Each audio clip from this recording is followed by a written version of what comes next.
ये भगवान मनु ने कहा है। अपने कर्म से तुम ऊंचे उठोगे। यहाँ कर्म की प्रधानता है, कर्म को ही प्रधान माना गया है। कर्म जो है वैसा ही तुम्हारी आकृति और स्वरूप है। तो क्या करना होगा?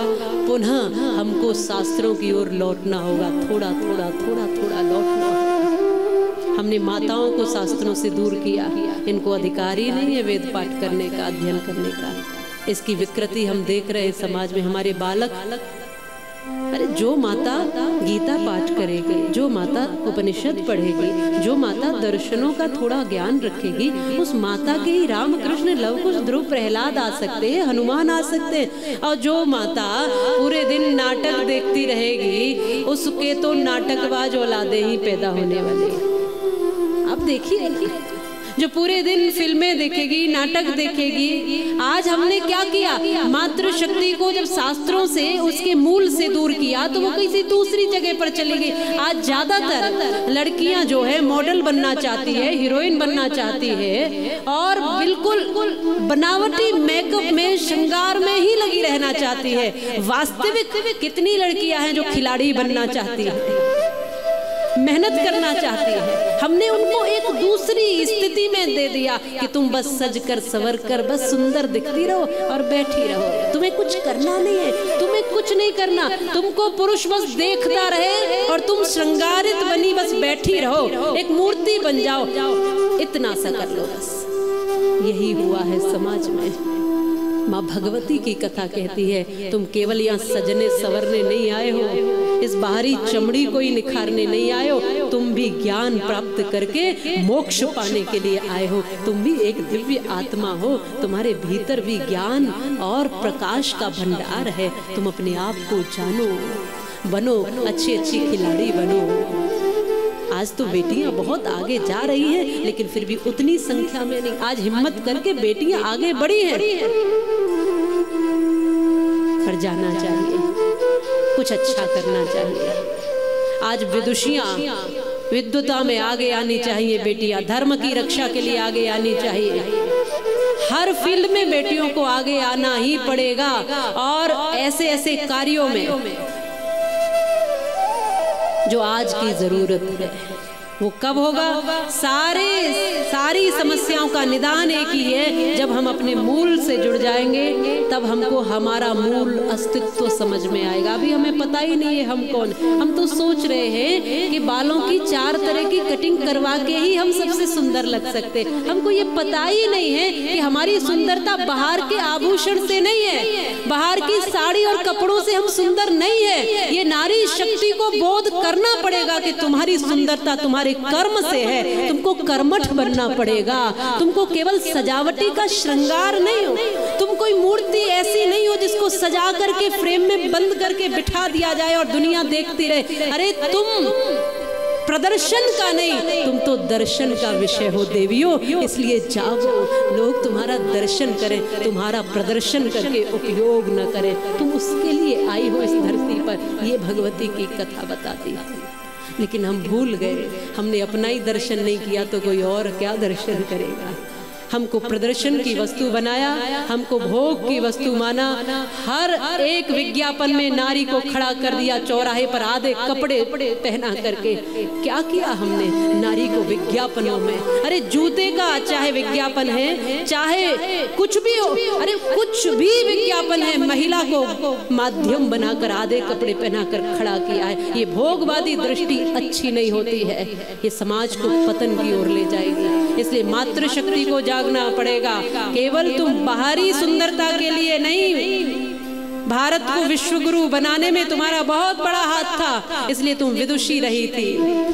तुम गार्गी, अपाला, घोषा, मैत्री, पद्मिनी रही हो, तुम वेदमती रही हो, तुम वेदों की सृष्टा रही हो, दृष्टा रही हो, रचनाकारों में तुम्हारा नाम आता है। तुम वेदों के मूल में समाई हो, देवताओं में जो वेद मंत्र के देवता हैं उनमें माताओं का नाम आता है। तुम कहाँ खोजती है, कहाँ अपने आप को खो चुकी हो? आज स्मरण कराती है ये देवी भागवत। अपने आप को जानो, अपने आप को जानो।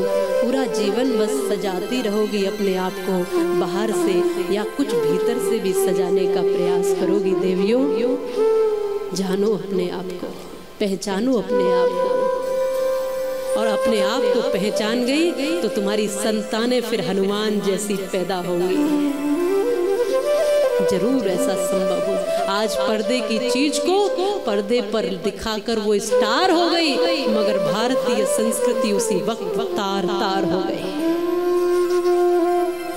तुम्हारी संस्कृति, तुम परिवार की शोभा हो, तुम समाज की गरिमा हो, तुम संस्कृतियों का सार हो माता, तुम बालकों की अपनी संतति का संस्कार हो, तुम पुरुष का मान हो और सम्मान हो, तुम छोटी नहीं हो, तुम अपने आप को जानो। तुम सीता हो वाल्मीकि की, हो रामायण की प्रेरणा, कुंती सुभद्रा द्रौपदी ऋषि व्यास की हो वंदना, अनसुईया सुलभा गार्गी मैत्रेयी व ब्रह्मवादिनी, कर्मवती तुम पद्मिनी हो अग्निपथ की गामिनी, श्रद्धा इड़ा प्रसाद की हो मैथिली की उर्मिला, तप त्याग की प्रतिमा हो तुम, हो बुद्ध की तुम यशोधरा।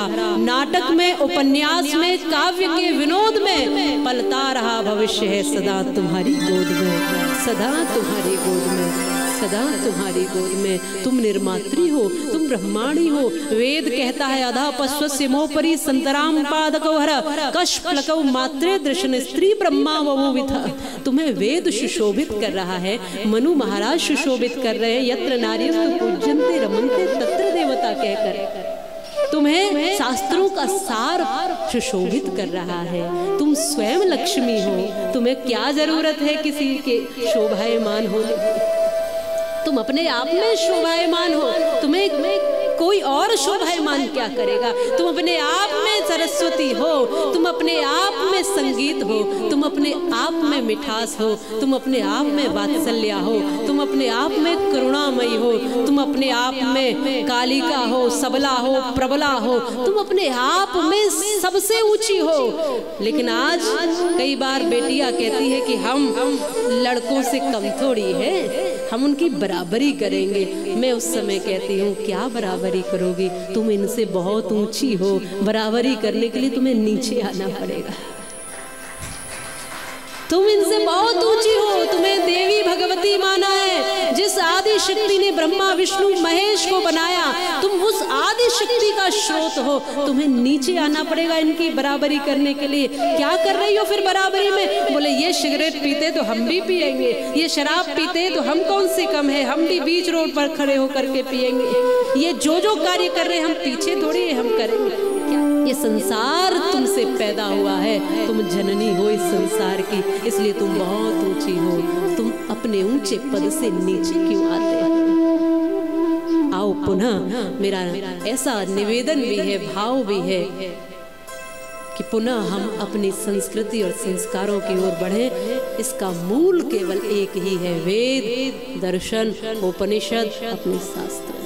इनकी तरफ आए बिना कल्याण होगा ही नहीं, हम व्यवस्थित हो ही नहीं सकते। इसीलिए सारे कर्तव्य बच्चे से लेकर बूढ़े तक, स्त्री से लेकर पुरुष तक यदि जानना चाहते हो तो पुनः शास्त्रों की ओर लौटना ही पड़ेगा। इसलिए जागृत करके मैं ये कहना चाहती हूँ, जिस दिन ऐसा हो गया हमारी कथाएं सफल हो जाएंगी, हमारा यहाँ बैठना सफल हो जाएगा, हमारे गीत सफल हो जाएंगे। जिस दिन हर एक को अपने बारे में पता चल गया, दूसरों के बारे में हमें बहुत जानकारी है, तुम क्या हो, तुम कैसे हो, हम जानते हैं वो कैसा है, पर कभी अपने आप पर ध्यान दिया होता ना तो शायद कुछ बात बन जाती। दुनिया में उसने बड़ी बात कर ली जिसने अपने आप से मुलाकात कर ली। जो खुद का दर्शन कर लेता है वही कुछ कर पाता है जीवन में।